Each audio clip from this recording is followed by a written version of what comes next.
Mister Anwar Hindu പത്രം ചൂണ്ടിക്കാണിച്ചാണ്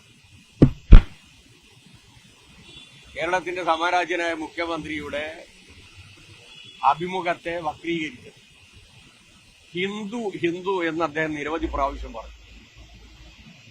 അപ്പൊ മനസ്സിലുള്ളത് എന്താണ് എന്നുള്ളത് വളരെ വ്യക്തമാണ്. അത് ഹിന്ദുവായി എന്തെങ്കിലും ഒരു ബന്ധമുള്ള പത്രമല്ലത്. ഹിന്ദുക്കളുമായി ഹിന്ദുത്വമായി ശക്തമായ വിയോജിപ്പുള്ളൊരു പത്രമാണ്. ആ പത്രത്തിൽ നൽകിയ ഒരു ഇന്റർവ്യൂവിനെ വക്രീകരിച്ചുകൊണ്ട് ഒരു പ്രത്യേക വിഭാഗത്തിന്റെ വിശ്വാസ്യതയെ ദുരുപയോഗിച്ച് ഒരു ജില്ലയിൽ ഒരു പ്രത്യേക വിഭാഗമാണ് ഭൂരിപക്ഷമുള്ളത് എന്നുള്ളത് കൊണ്ട് ആ ജില്ലയെ ഉപയോഗപ്പെടുത്തിക്കൊണ്ടുള്ള വൃത്തികെട്ട പ്രചരണം അത് ഈ കേരളത്തിലെ ജനത തിരിച്ചറിയുമെന്ന കാര്യത്തിൽ ഞങ്ങൾക്ക് യാതൊരു സംശയവുമില്ല.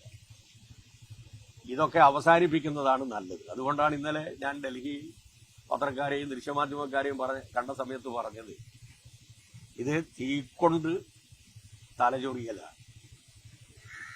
ആരെങ്കിലും ഇതുമായി സഹകരിക്കുമെന്ന് ഞങ്ങൾക്ക് വിശ്വാസമില്ല.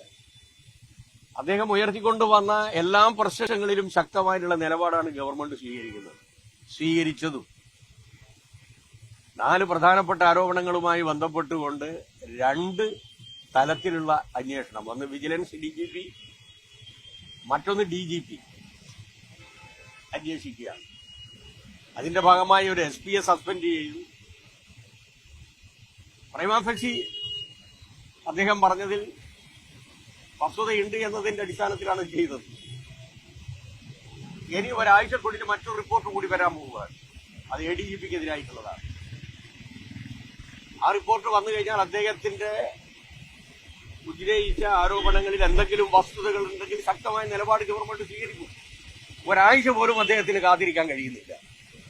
അതിന്റെ അർത്ഥം അദ്ദേഹം കൊണ്ടുവന്ന ആരോപണങ്ങളിൽ എന്തെങ്കിലും തെളിഞ്ഞാൽ അത് അദ്ദേഹത്തിന് തിരിച്ചു കുത്തും, ബൂമറങ് ആകും എന്ന് അദ്ദേഹം മുൻകൂട്ടി കണ്ടിട്ടുണ്ടോ എന്നുള്ളത് അറിയില്ല.